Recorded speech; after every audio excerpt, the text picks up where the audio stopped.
Pierce. I'm the director of the Transnational series here at Brookline Booksmith and your host for tonight's conversation. I want to open this space by saying thank you for coming out tonight. The Booksmith has been around since 1961. That's because of our wonderful community. Your support means we can keep having events like this, so thank you again. As you may know, tonight's event is part of our ongoing Transnational Literature series, which focuses on stories of migration, the intersection of politics and literature, and works in translation. If you enjoyed tonight's event, please check out our full events lineup online at brooklinebooksmith.com so you don't miss some of the amazing authors we have coming up this spring, both virtually and in store. You can also follow us on Instagram for updates. One of the great joys of events is collaborating with organizations we deeply admire, and we are grateful to be hosting this event tonight in partnership with our friends at the French Library, a nonprofit cultural and educational institution dedicated to sharing the richness of French and Francophone cultures with the broader community. From lectures and film screenings to concerts, culinary events, and exhibitions, their dynamic cultural programming welcomes everyone, and I encourage you to explore their many offerings. Toward the end of tonight's event, we'll leave about 15 minutes or so for an audience Q&A, followed by a signing. We have copies of tonight's featured book available over the register. And please take a moment to silence your cell phones. I think that takes care of the business end of things, now I'd love to tell you a little bit about our guests.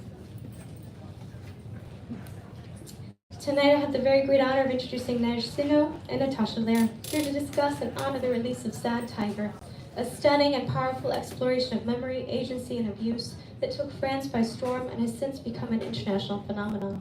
Annie Ernaux herself writes that reading Sad Tiger is like descending into an abyss with your eyes open.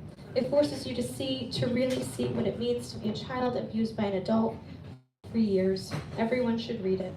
Neige Sinno is a French writer who has studied American literature in the United States and Mexico and worked as a translator and literature professor. She is the author of 2 previous books, Le Camion and La Vie des Rats. Born in France, she has lived in Mexico for the past 20 years. Her 2023 book, Sad Tiger, won many of France's top literary prizes and became the publishing sensation of the year. And Natasha Lehrer is an award-winning writer and translator. She writes regularly for the Times Literary Supplement, The Observer, and The Guardian, and has translated works by Chantal Thomas, Vanessa Springora, Amin Malouf, Victor Sagalon, and many others. In 2016, she was awarded the Scott Moncrief Prize for Sweet for Barbara Loden by Natalie Leger, and she lives in France. Sadly, moderator Nina MacLaughlin cannot join us tonight because of an emergency. She's okay, but just not able to make it, and she sends her sincere apologies. But I know we'll still have a brilliant event, and without further ado, I'm so pleased to have them here together in conversation, Neige and Natasha.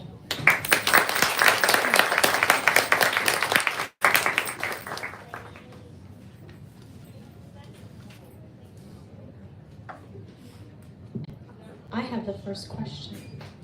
So, Neige, I read in an interview you gave that starting this book was not a conscious decision, and that you postponed writing about this period in your life because you didn't want to write a traditional memoir. Can you tell us then, how did the writing of this book start? How did you land on the voice and the form that this book would take? Thank you for the question. Thank you all for coming. I'm not exactly sure. When you're a writer, you're not exactly sure, but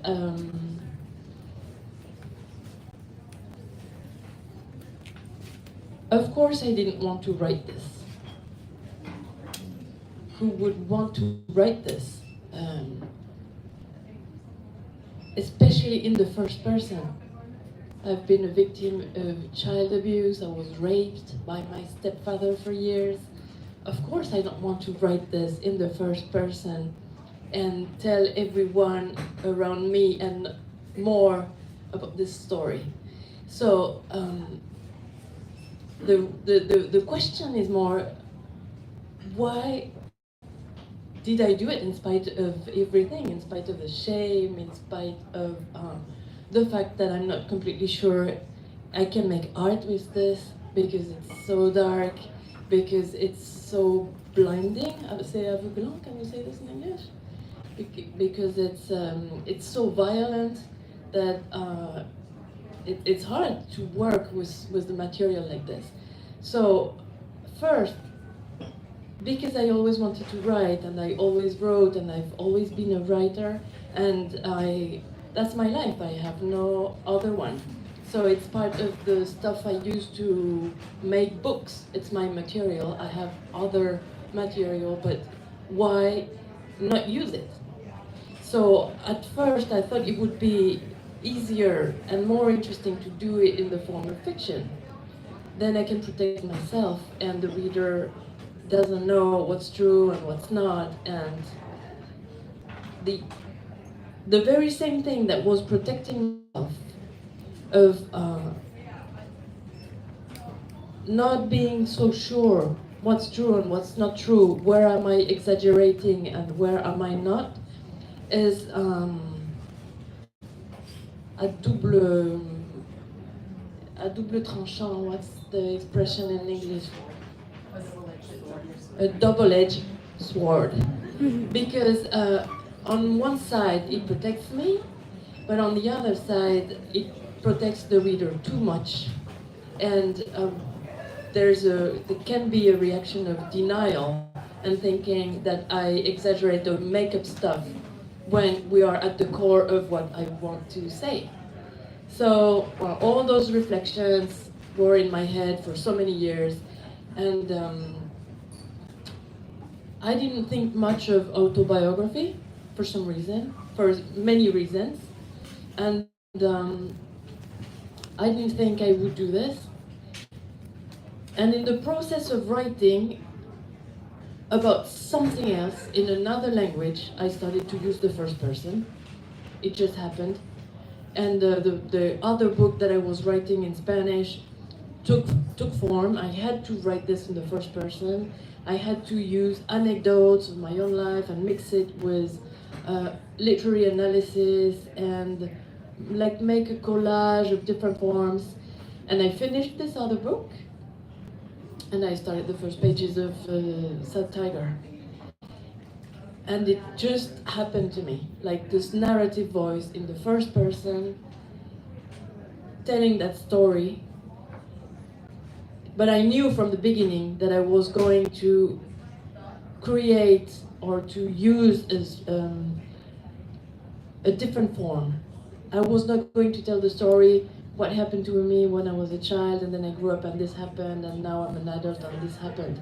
I knew I was going to use the same form as in the other book, which is more a travel book. And I was going to be able to jump from one moment to the other moment, to bring in the text all kinds of textures. And this is how it happened. The idea that that I had this form that I had already used for something else that was an interesting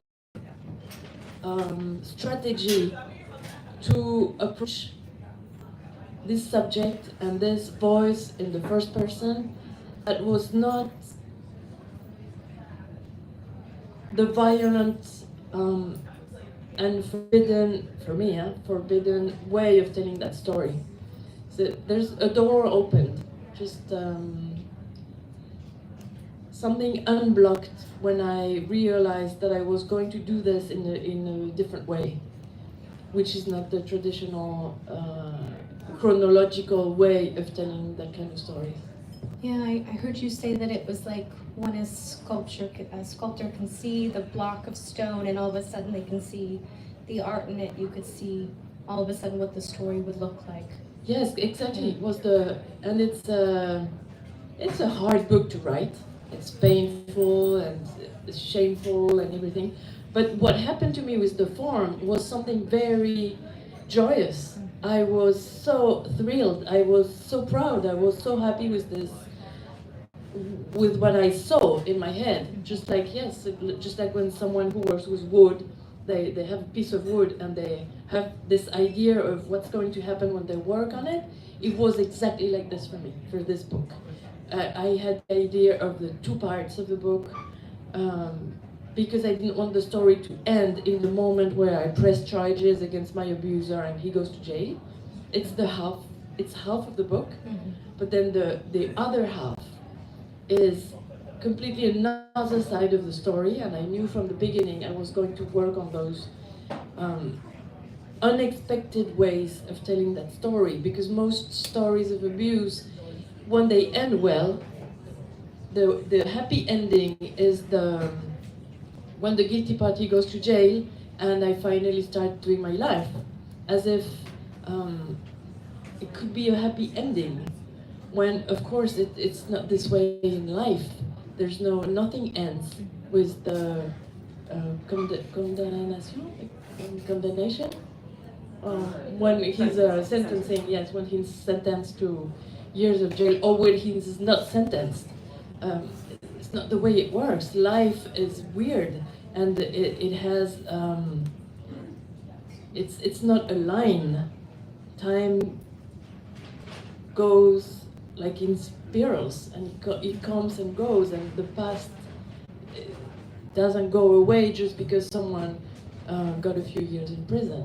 So I had this idea of the two parts, and I had also had a very clear vision of not exactly what I was going to do, but the rhythm and the texture of the book. I did this as if I was doing some a braiding some.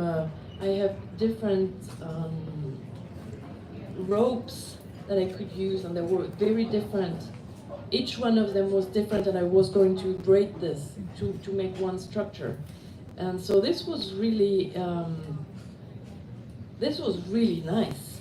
It's most of the time, I don't know if you guys, there are writers here or people who do art. Most of the time, it's lots of time being in front of the page, in front of the computer, and nothing comes. Or you write 3 pages, but one has to go to. You have to delete everything. It's painful. C'est laborieux for me. And in spite of the fact that this book is very dark and it brought some nightmares and it brought some very deep pain and suffering and stuff like that, I was so happy with the form that it was a very strange feeling to I used to sit at my computer and just start reread the page from the last day and start typing there. So it was a nice experience. Also, you also, really interestingly, you write about how you sent it to an editor in Paris, I guess, and they said very kindly, this isn't literature. Mm-hmm. So you were punished in a way for breaking the rule that you're supposed to write about this. Yes, there's a hierarchy of genre, and what you were doing came far below fiction, and thus could not be literature, which is sort of really interesting, because when I was translating it, I was thinking that's not true though. In the English world, the English-speaking world, people love memoir, and they're always trying to tie the author's experience to their work. So I found that really interesting. I didn't know that about, but of course, as we were talking about it, there is no word for memoir in French. And I translated loads of what is effectively memoir, and they're always called novels, which is really strange, which is sort of, but when you think about it, I think it's really interesting because, of course, like when you write, you are editing, you're choosing, you're remembering, and it is fictitious because you aren't, it's not a photographic, I mean, even photography is not real in that sense. If you're framing a shot, it can't be taken to be a real image of what happened necessarily. And certainly when you write, so I always think that the French taxonomy, rejecting the idea of memoir, calling it fiction, is kind of brilliant. But you don't. No, I don't. I think it's very different. It's the question of the contract with the reader. In this book, which is a kind of memoir, or at least autobiographical, I make the promise to the reader that I'm not going to make up anything. Nothing is invented here. I use the tools of fiction. I use things that I usually used to make up worlds and to invent things. But I'm using those tools and those ways of telling stories with something that it's not only that I promise, it's that it's a contract with myself too. I'm looking for the truth. I'm looking for what happened. And I know I'm not going to be able to find it because, as you said, memory is tricky and it's impossible. But it's the plan. It's the project. My project is not to make up an interesting story. Sometimes it would have been good to make up stuff. Because I'm a fiction writer, so I always have ideas of, oh, I should do this, that would be good for the book. And I had to refrain myself all the time for this one, because the contract, the pact that I make with the person who's reading is that I'm not going to do this. I'm going to try to read this past, to read my life story from different angles, but it's not fiction. You've sort of invented a new, I don't know if you've invented a new genre, but it feels like something that you've never read before. It feels like a way of dealing with this subject, particularly, that is sort of shockingly new. It's a patchwork of things that I've read everywhere else. It's just I've used so many different things in the same book that it felt new to me too. But it's like the result of so many years of experimenting forms. And it's also pretty strange because I'm French and I grew up I studied at university, and the French literature, we value a lot the work on the sentence, language, style. And I've always been very attracted by structure, architecture, composition, forms, genres, which are like something more of framing the story, and not so much on the level of building up a specific style, specific voice. And so I think that's also one of the reasons why I was so attracted to American literature, Latin American literature, because there are many contemporary interesting writers who constantly experiment new structures, new forms. And it's something that fascinates me. And because I think the form is it's something that it's also a contract with the reader. It's like a place where we know where we're going, because it contains our thoughts. We're not completely lost, because we know we are in a certain kind of pattern, but at the same time, we have to break those rules all the time, otherwise it's not interesting. So that's what it's fun and is fantastic about genres, that you make a definition of it just to break the rules of it. So one of the things that you do in this book, which made it really hard to translate, there are many reasons why it was very, very hard to do this book. But one of the reasons is that you are playing with language itself the whole time.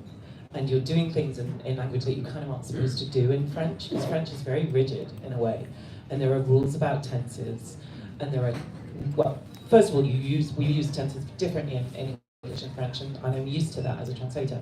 But you definitely are playing games with tenses and with register and with literary register and then non-literary register and then legal language. So first of all, we don't have a literary register in English, and so that was incredibly difficult to kind of capture because we just don't have it. And so some of what you do, I'm not sure how much of it. I mean, one of the things, I was just rereading it this afternoon, a book that I kind of know off by heart, yet I still had to reread it. And also, weirdly, and this is very unusual for me, and it really does only apply to this book, I think, to Sad Tiger.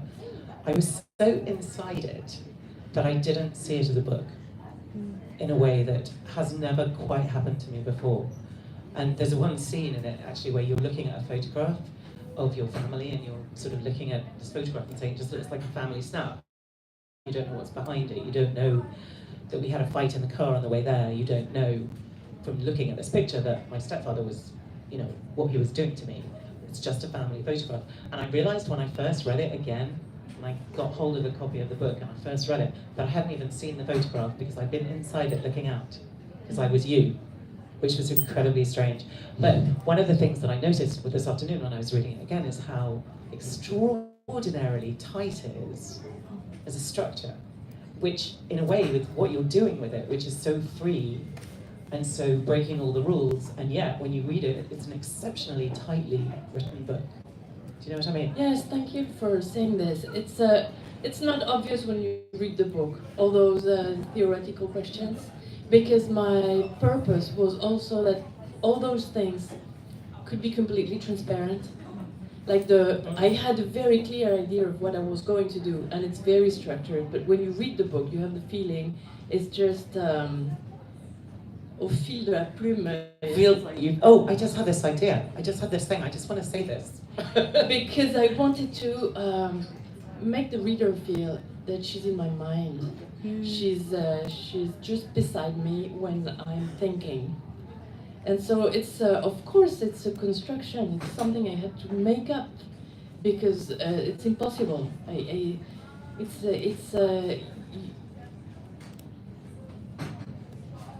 Sincerity is a construction too. It's just impossible to have a real communication with someone.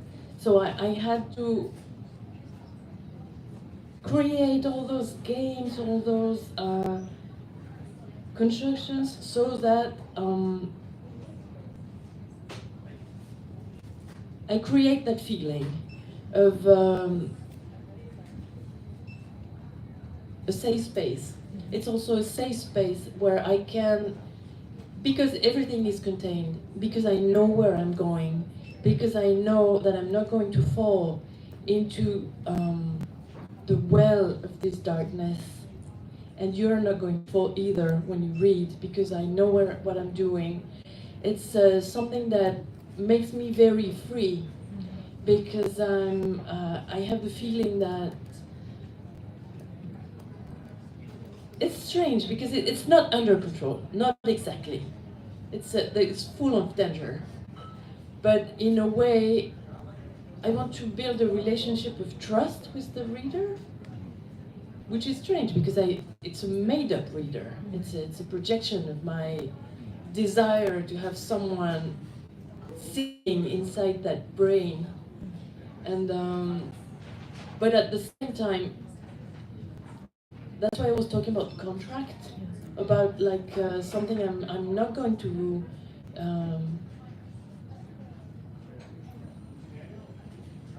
I'm going to break some literary rules, but there are some rules of trust and of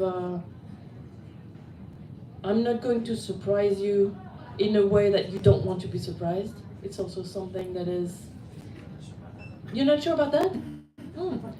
For me, everything, the worst is in the 10 first pages. If you can read the 10 first pages, there's not going to be worse than this. Don't you think? No? We're surprised? I think this is a perfect moment to hear that voice. Would the two of you read for us? Okay. French first? French first.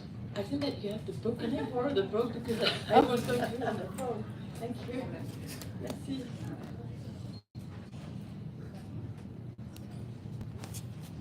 So that's page 71. We're into the book. Maybe we should have read the beginning. Oh, that's okay. So I'm talking about my father, which is not the one who raped me, is my real father. Was not there. Les gens disent que je lui ressemble. J'ai ses yeux, la forme de son visage, une façon particulière de me tenir, de regarder. Mais je ne suis pas comme mon père. Je suis quelqu'un qui survit. Je ne sais pas très bien pourquoi. Je n'en tire aucune fierté. Il m'arrive d'en avoir honte. J'ai perdu mon père bien-aimé, j'ai perdu des amis chers, des gens qui mériteraient 100 fois plus que moi d'être encore en vie, de s'émerveiller devant un coucher de soleil. Je m'invente des excuses. Je me dis que je suis encore là parce qu'il faut que je raconte tout cela, que j'essaie de mentir le moins possible, de ne pas enjoliver ni enlaidir. Je sais que ce sont des inventions. Il n'y a aucune raison valable pour que je sois là, et pas eux. Et il n'y a rien dans mon expérience que quelqu'un d'autre ne pourrait raconter. J'ai compris que ce n'est pas l'espoir qui fait vivre. Il n'y a aucun espoir, ni la volonté. De quelle volonté peut-on parler ici? Mais l'instinct, l'esprit de conservation, ce qui fait vivre l'arbre, la pierre, l'animal. C'est ce qu'écrit Chalamov après avoir passé un certain nombre d'années dans un atroce goulag. Voilà pour la supériorité morale du survivant. Je suis là, je suis encore là. En ce sens, je suis comme lui. Je suis comme mon violeur, mon éducateur, mon entraîneur au jeu pervers et cruel de la vie. Nous avons traversé des pays de ténèbres et sommes ressortis non pas indemnes, certes, mais du moins vivants. Je vis au Mexique depuis longtemps. Ici, il y a des chiens errants partout, surtout des chiennes. Les gens ne font pas stériliser leurs animaux, c'est trop cher et ils ont la flemme. Ils ne se préoccupent pas non plus de donner des petits s'il y en a, donc ils abandonnent les femelles avant qu'elles ne s'attachent à eux. Ils les balancent dans la nature. On les voit sur les bords des routes rogner des charognes, courir après les gens à vélo, se coucher au soleil dans l'herbe. Elles traversent souvent la route. La plupart meurent écrasées. On les voit étalées en plein milieu du passage et personne ne s'arrête pour les mettre sur le bas-côté. Mais il y en a qui résistent. On les voit traverser comme des malades, les yeux pleins de haine, la tête couverte de croûte, ou au contraire, prendre bien leur temps, indifférentes au danger. On les reconnaît, celles qui durent. Elles sont vieilles, galeuses, les oreilles pendantes, souvent amochées avec une patte folle ou un œil égaré. Elles durent, c'est tout ce qu'elles font. Leur caractéristique principale est d'être encore là malgré les pronostics qui les donneraient pour mortes. Qu'est-ce qu'elles ont de plus que les autres? Rien. Elles n'ont rien de plus. Il est même possible qu'elles aient quelque chose de moins. People say I look like him. I have his eyes, the same shaped face, the way I stand, a certain expression. But I'm not like my father. I'm a survivor. I don't know why. I'm not particularly proud of it. I sometimes feel ashamed. I lost the father I adored. I lost close friends, people who deserve 100 times more than me to still be alive, to marvel at a sunset. I invent justifications. I tell myself the reason I'm still alive is that I have to tell this. I have to try to lie as little as possible. I mustn't make it less or more ugly than it is. But I know these are just excuses. There's no valid reason I'm here and they're not. And there is nothing about my experience that another person couldn't tell. I realize that it is not hope that makes us survive. There is no hope, no will. What will could we possibly be talking about? Instinct, some feeling of self-preservation, like a tree, a stone, an animal, wrote Varlam Shalamov in Kolima stories after several harrowing years in a gulag. So much for the moral superiority of the survivor. I'm here. I'm still here. In that sense, I'm like him. I'm like my rapist, my educator, my instructor in the perverse and cruel game of life. We have crossed the land of darkness and emerged. Not unharmed, certainly, but alive at least. I've been living in Mexico for some years. There are stray dogs everywhere here, female dogs mostly. People here don't spay their animals, it's costly and they don't need the extra expense. They don't bother to find homes for their litters either. They just abandon the females before they can become attached. They dump them in the wild. You see the bitches on the side of the road, gnawing on carrion, chasing people on bicycles, lazing in the sun. You often see them trying to cross the road. Mostly they get run over and killed. They lie there in the middle of oncoming traffic. No one ever stops to pull them onto the other side of the road. But there are a few who make it. They're the crazed ones, threading through the traffic, eyes filled with hostility, heads covered in scabs. And then there are the ones who seem indifferent to danger, loping across the road as if they have all the time in the world. You can tell which ones will make it. They're old and mangy, with drooping ears, often with some kind of injury, a gimpy leg, or a milky eye. They survive. That's all they do. Their main quality is that they're still here, despite a prognosis that would give them up for dead. What is it that they have that others lack? Nothing. They have nothing more. It's even possible they have something less. That's beautiful. Thank you, Will. I think that deserves a round of applause.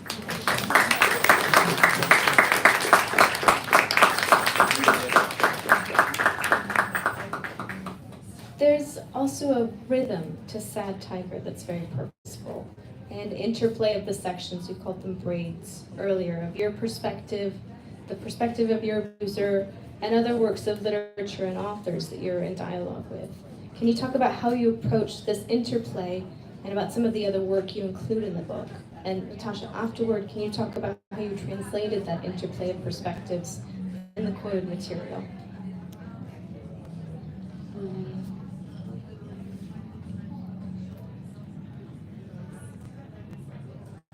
It came easily since I had this idea. I think it's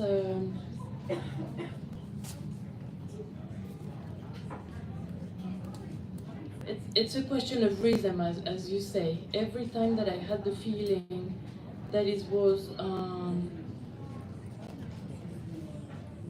going too fast, that it was too deep, too violent, I wanted something lighter, something where we can breathe. So usually I try to I use the literary analysis as something light, something that helps us to breathe and to take a step back, to take a little bit of distance from my own narrative voice, which is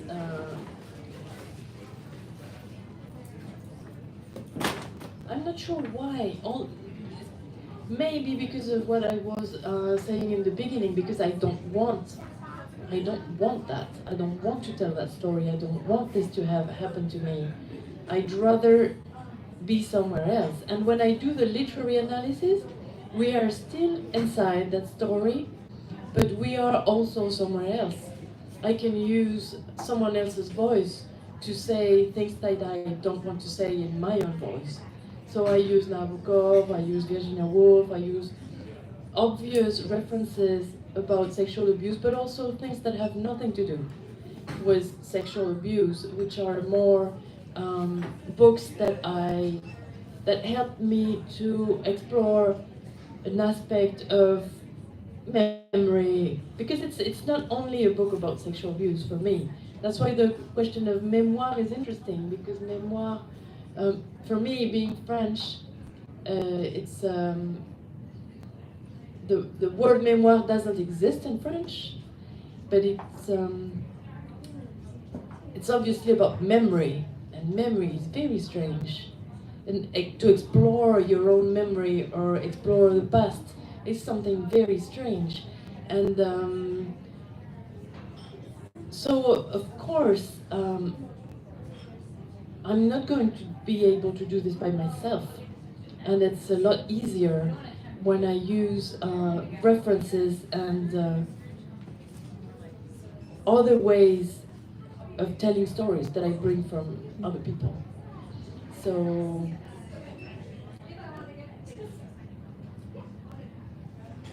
I suppose it has probably been hard in the translation process, because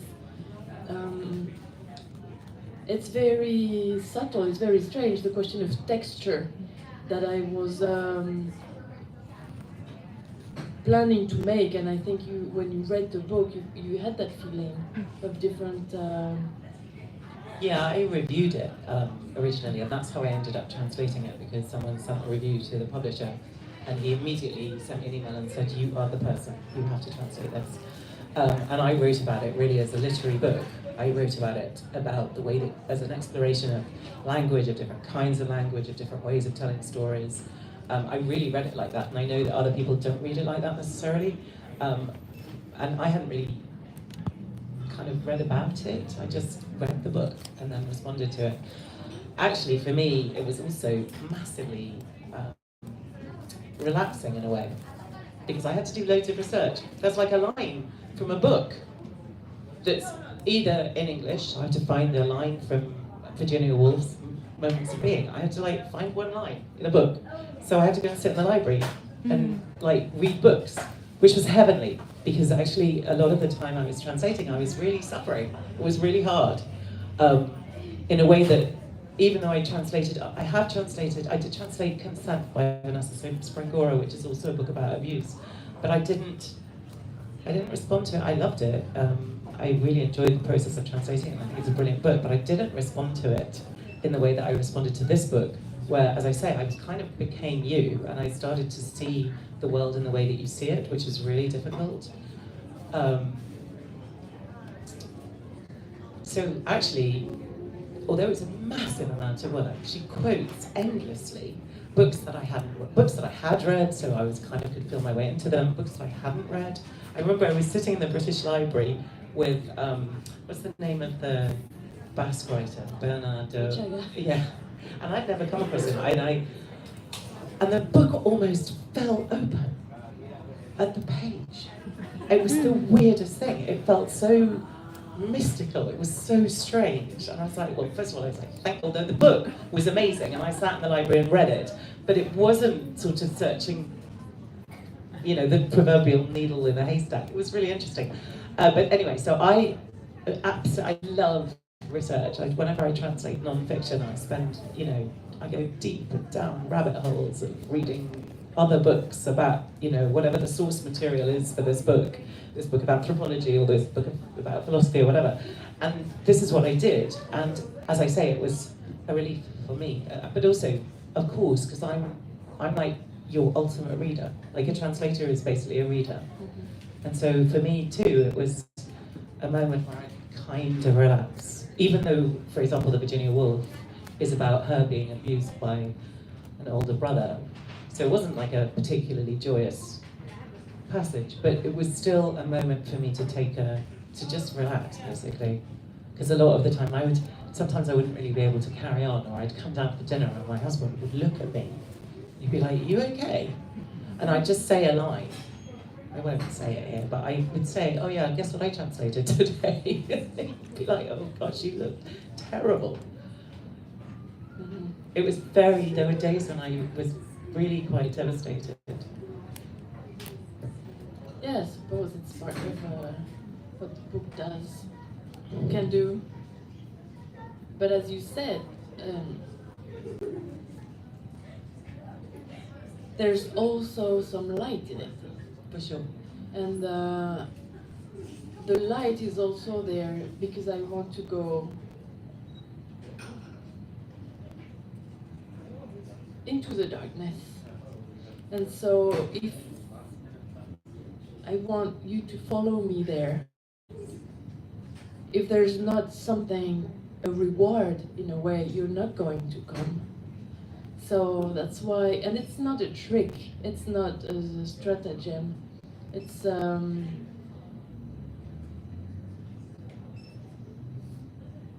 don't know, it's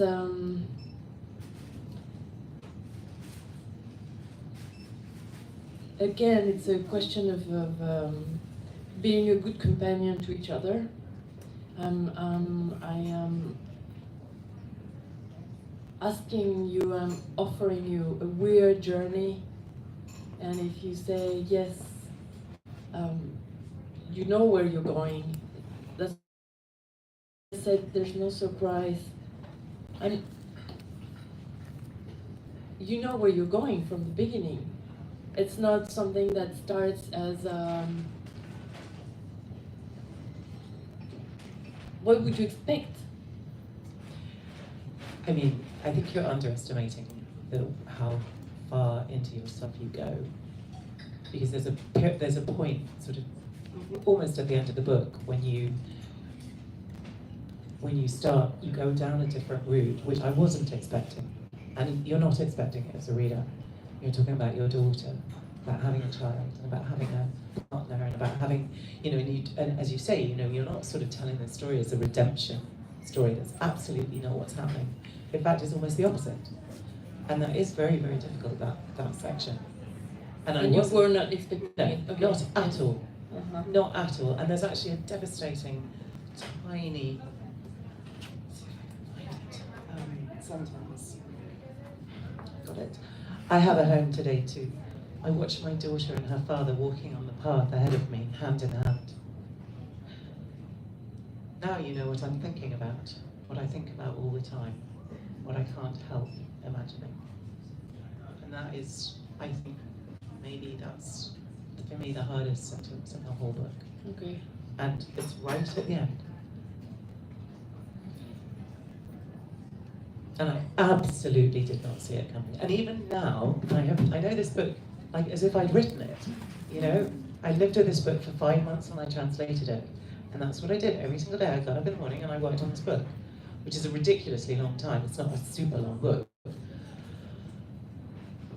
And even though I know this book so well, when I get to those lines, I have to stop and kind of breathe.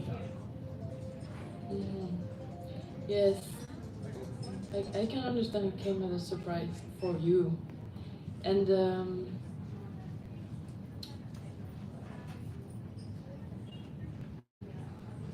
it's very strange, because those kind of things, which are,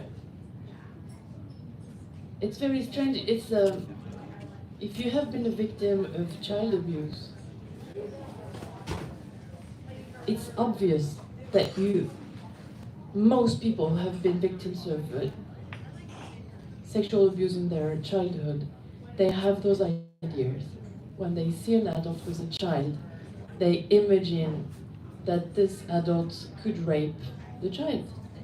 That's it's so normal. But most people, we block this idea, and even if you have it, you don't access it. So I knew I had to be brave, and I knew I had to put those things in the book. And people are grateful.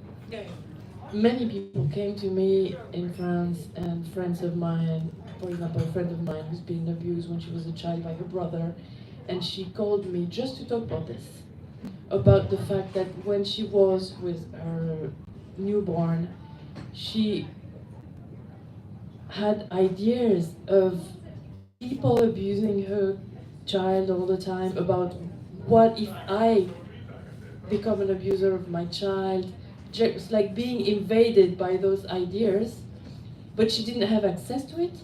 Like when she read the book, she realized that she was not the only one, and that it made so much sense, that it's so normal to have those ideas because someone did it to you. But so this is very strange. It's not. There's many books that talk about violence, sexual violence on children, but some aspects of the consequences of that specific kind of violence we don't explore.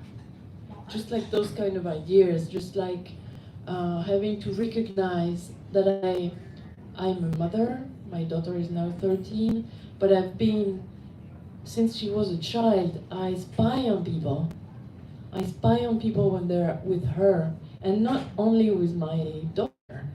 I spy on people in public places, when we go to the swimming pool and I see an adult with a child, when I'm in a marriage and all the children play and an adult comes and plays.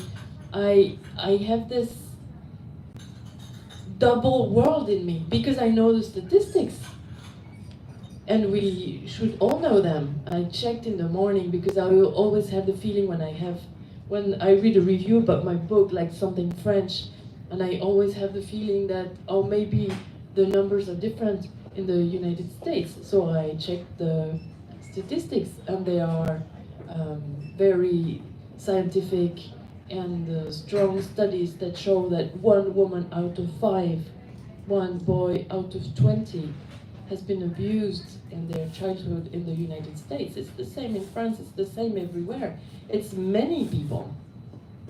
And if it didn't happen to you, it happened to someone close, maybe you don't know, but after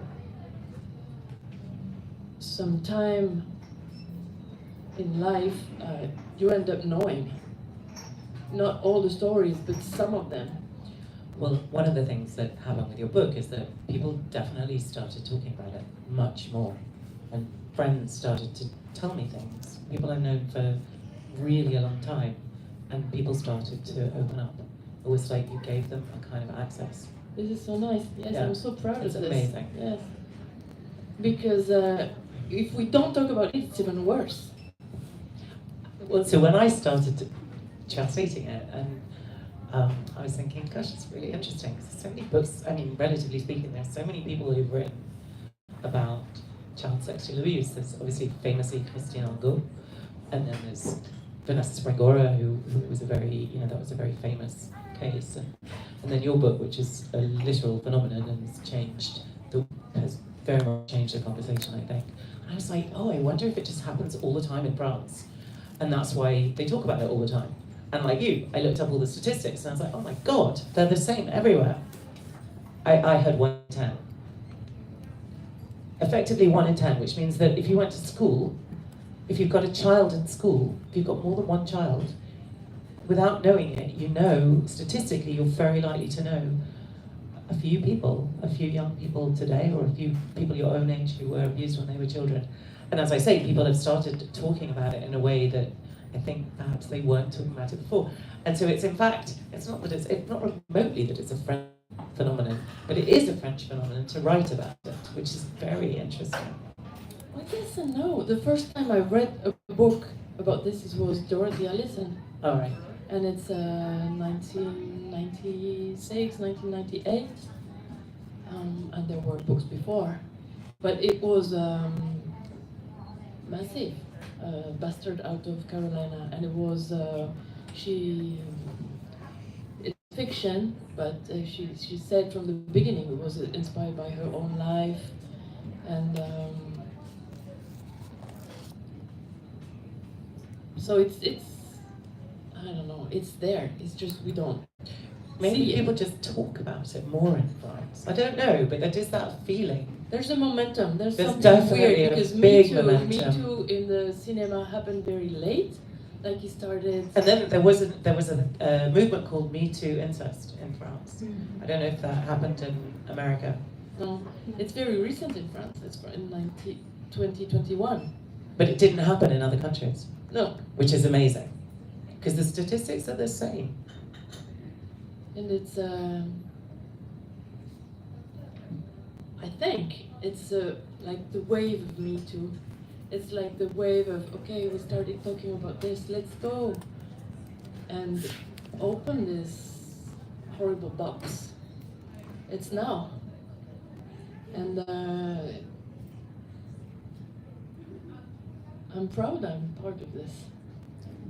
Even if I didn't want to be. But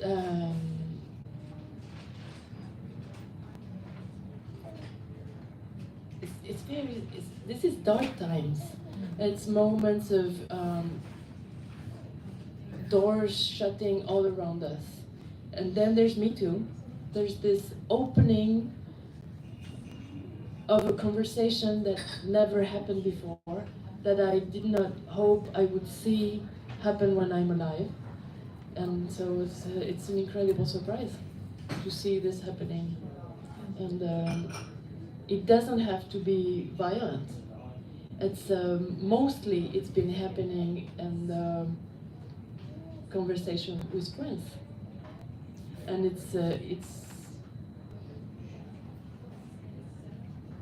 it's life-changing. And it could be even more. It could be a revolution. It could be Like, let's make decisions so that we really do what we know we have to do to stop this situation. Actually, I must say one thing, and I've come across this before, but there's this notion in France in French of a fait divers, which is the most maddening way to describe a murder of a woman. It's a fait divers. It's like there is no way of saying it in English that conveys the absolute sort of minimizing, snobbish, dismissing of, and it's a way of refusing to acknowledge that there's a structural problem. And you talk about that, and it's so important. Historically, it comes from the newspapers. They had sections like politics, economics, culture, and then true crime, which is everything else. Fait divers is like someone died on the road, Child missing. Well, a child missing, and someone won Prostitute the got murdered lottery. in a forest. And it's called fait divers. Eh? And but it's a way of completely reducing what we know is systemic. Because it also means it just happens once in a while. Yeah, it's like it affects that person, it affects their family. I mean, there's a big, brilliant section in the book about that. Or the bit about washing your dirty linen in public. It's a very famous poem in France. It's very, but it's really important. You know, this, and I have huge fights with people. I hear them say, "Oh, c'est juste un fait divers." I'm like, stop it.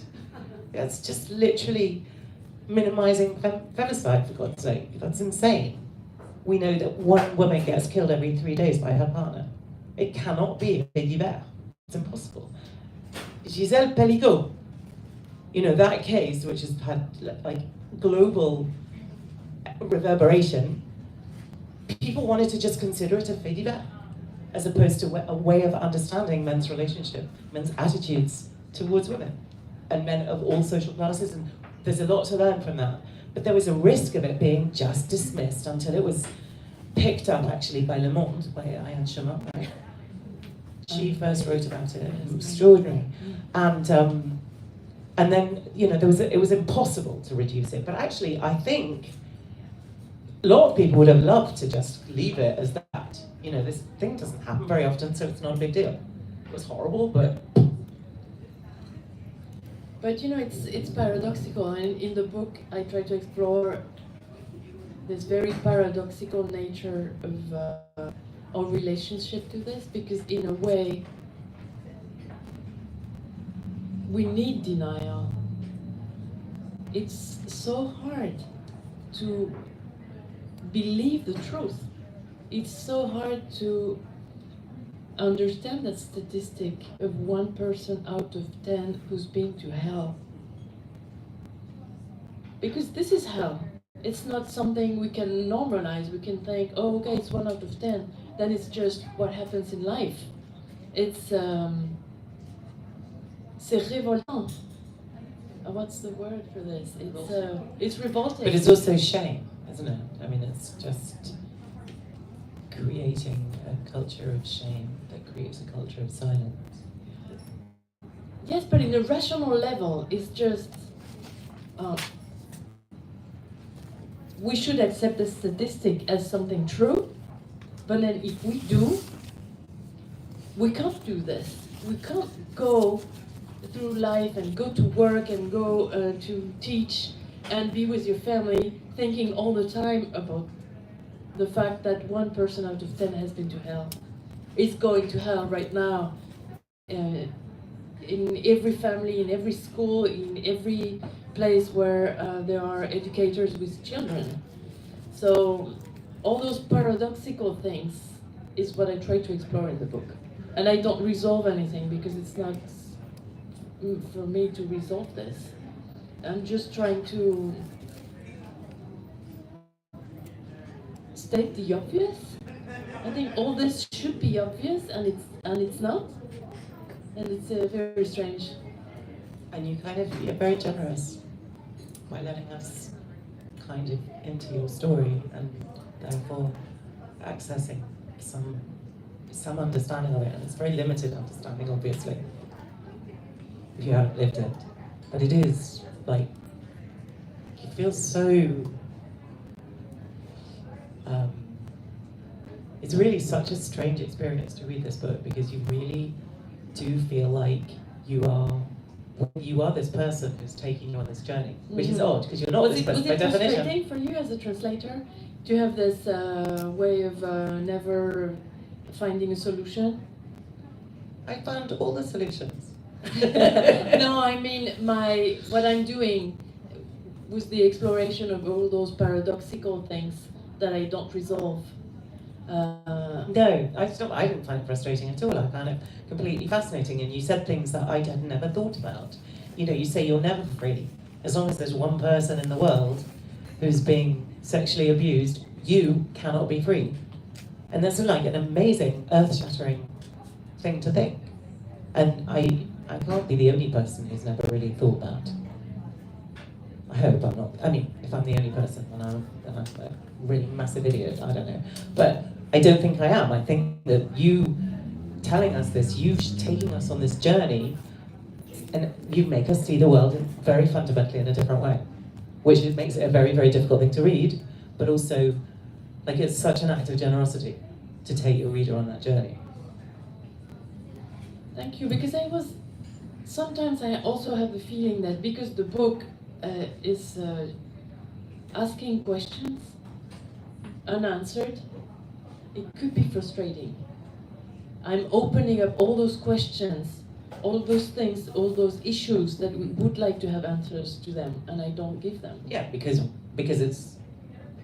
you're dealing with the complexity of the human condition in the most, and the human condition is far too complex to be reduced and resolved. And your reader is intelligent enough to understand that, I think. But it could have been different. I could have tried to make my opinions obvious about what should we do, for example. That's a whole other story. But that's why also I think, what should we do, or what should one person do to feel better of, I don't know, all those questions that are asked but not answered in the book. There's that very interesting aspect of, your stepfather goes to jail for 9 years, which is like relatively long for a case like this, but also ridiculously short, given that he basically abused you for approximately that length of time. And you talk about this whole idea of redemption, effectively. You do your sentence, you live through your pen. I don't know how you'd say purger ta peine, but do your time. You do time, and then you are kind of you go to church and you do confession, and you're cleansed, and you go out into the world, which is a bonkers idea, really. And you talk about the fact that you're also like completely against people going to prison because you can't see the point. So you address these paradoxes, which are very personal paradoxes, but obviously make people think, what is the point? You have to kind of consider that question. What's the point of prison? What's the purpose of it? And sometimes, not everybody is given these questions a huge amount of thought, and you make them think it, and you don't resolve it. Because there isn't an answer, because these are philosophical questions that don't have... And I don't think the answer can come from one person. It's also, I think I try to navigate in the book between the individual story, the feeling of being lonely and alone with that story, and the consciousness that it's not my story, it's not just about me, it's about this 1 out of 10. So, of course, the answer is not an answer just for this memoirist who's written this. It's the question of the systematic crime and the massiveness of this phenomenon, or I don't know how to call it. Speaking of questions, I'd love to move to audience Q&A now. I've been a bad time watcher, I'm sorry everyone, because you're fascinating. Any audience questions? And I'm happy to play on the...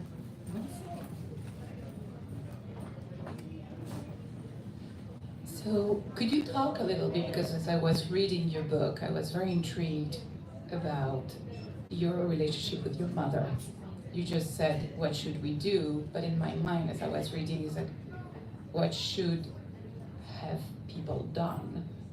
And I know, like, for example, you were talking about the photograph of the family, and you said, I was asking my mother to send me pictures of me, but she wouldn't send me pictures of me at a younger age than 14, I believe. So can you talk a little bit, because you have this ongoing relationship with your mother, and there's a very long process before anything is done. And I don't know, I don't want this to be painful, because but you talk about it, and can you just, now that you are a mother too, Yes, I talk about my mother, and I talk about mothers, and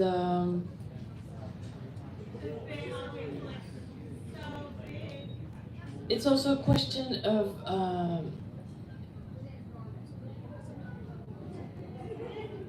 a child being abused in a family. Everyone has something to do with it.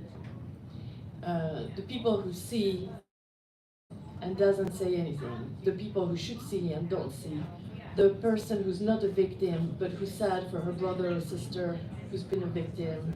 So everyone is socialized, is everyone grows up, and the family is completely dysfunctional, but everyone has a dysfunctional place in that relationship. And usually society, when a story of abuse is revealed, people tend to think that the mother is the guilty one. The mother should have done something. And so, of course, me too, because I'm part of this society. And I also, when I hear a story about a child who has not been protected, I go and accuse the mother. When I read the story about Andrea Monroe, of course I thought Alice Monroe is guilty, and she should have protected the child. It's a normal reaction, because we've been taught that the person who's responsible to protect the child is the mother. And if the child is not protected, even if she didn't do anything, she is the guilty one. Because we've also been raised in denial of the fact that we should all protect the children. The teachers are guilty, the doctors are guilty, because everyone should see and they don't see. And most of the time, kids show, kids tell. There's just so many people who don't want to hear and don't want to see because they can't hear or they can't see for their own reasons. So I try to question this relationship of why. And I can talk about my relationship with my mother, but I'm not sure it's interesting. What's interesting for me is to observe the fact that I don't think that's fair. And I think it's weird to blame the mother. And so I try to understand, why do we do this? What's the cause? What's the reason? And how would it be if it was different?